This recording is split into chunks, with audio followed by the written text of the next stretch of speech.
मोहब्बत की ज़रूरत पारट 10 मेरी अम्मी से चला भी नहीं जा रहा था। वो आई मुझे कहा, यूसुफ चौधरी ने तो मेरी जान ही निकाल दी है। चलो घर चलो, मेरी तबीयत खराब हो गई है। मैं सोना चाहती हूँ, मैंने कहा। अम्मी क्या?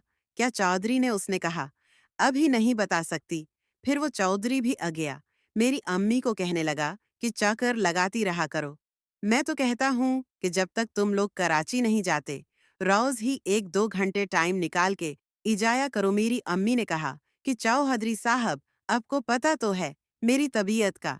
आपने मेरे साथ अब तो एक हिफ्ता बस्तर से ही नहीं उठ पाऊंगी। फिर वो चौधरी कहने लगा कि मैं माजिरत ख्वाह हूँ, मैं इस टाइम जज्बाती हो गया था।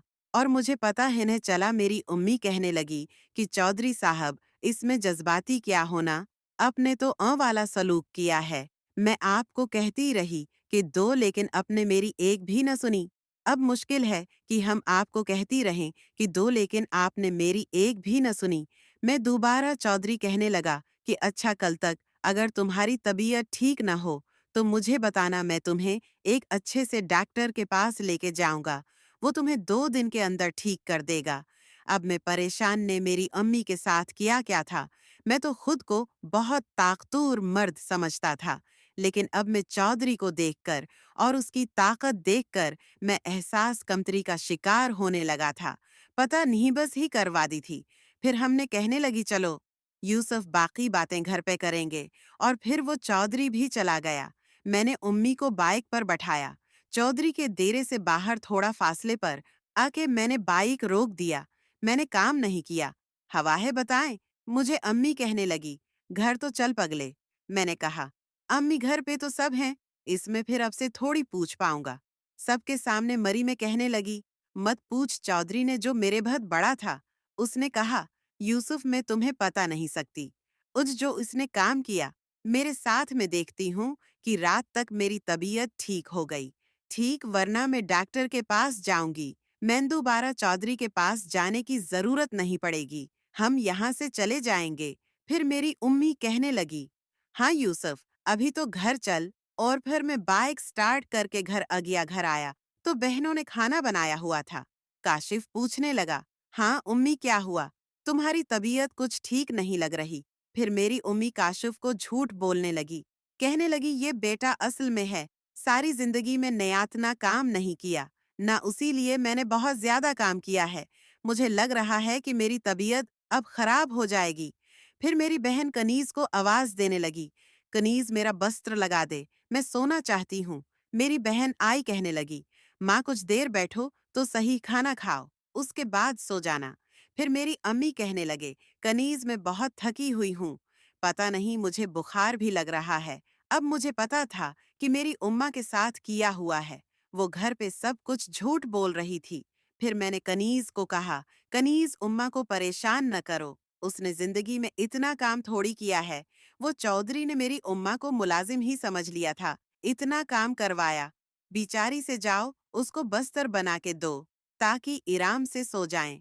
फिर मैंने कहा, उम्मी, अब जब तक सुए मैं आपके लिए दूध और कुछ मेडिसिन लेके आता हूँ ताकि आपको कुछ आराम हो जाए।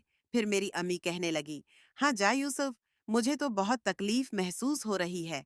फिर मैं बाहर या मेडिकल स्टोर पर मैंने उसे कहानी बताई कि इस तरह काम साइला है। उसने मुझे 2-3 मेडिसिन दी और फिर मैंने 1 किलो दूध लिया। घर आया, मैंने अपनी बहन को कहा कि ये दूध गर्म करके उम्मी को दो और ये दवाई भी। फिर मेरी बहन ने वो दूध गर्म किया और फिर उम्मी को दिया। उम्मी दवाई खा के अब सोच की। और फिर हम सब ने खाना खाया। खाना खा के सब लोग सोने की तैयारी करने लगे। अब मैं यह सूता था। फिर मैंने अपने छोटे भाई काशिफ को कहा, काशिफ, उज रात तो अंदर कमरे में सो जा, अम्मी की तबीयत ठीक नहीं है। रात में उठे कुछ उसको जरूरत हो तो दे देना। फिर काशिफ कहने लगा, नहीं भाई, अंदर मुझे गर्मी लगती है। वो सो रही है ना मेरी बहनें। आयशा को कहने लगा, आयशा, उम्मी का तुम ख्याल रखना, वो रात को किसी भी वक्त उठे तो तुम देखते रहना। फिर मैंने कहा, यार काशिफ, वो छोटी है, उसको नींद आ जाएगी तो अम्मी परेशाना हो जाए कि सो जा, उज कुछ नहीं होता। फिर काशिफ मुना पसोड़ कर अंदर चला गया। मेरी बहन को कहा कि अंदर मुझे जगह बना के दो। अब सब लोग अंदर सो चुके थे। मैं बाहर अपनी चारपाई पे सोया हुआ अपना मोबाइल चला रहा था और फिर इंतजार कर रहा था कि कब मेरी आवर आप बाहर सहन में सो रहे हैं, कोई भी जागा वाशरूम वगैरह जाने के लिए, तो वो हमें देख लेगा। फिर मैंने कहा, क्या करें, दूसरा कमरा खाली खड़ा हुआ है, इसमें चलते हैं।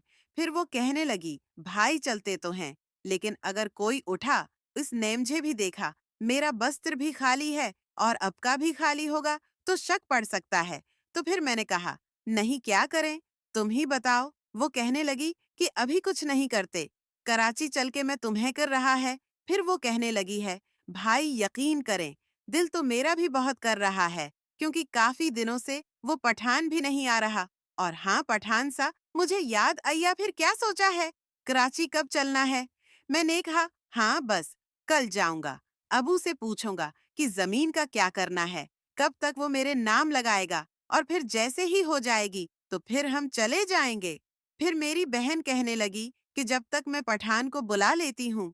मैंने कहा, कहाँ, वह मुझे इशारा करना मैं समझ जाऊंगी।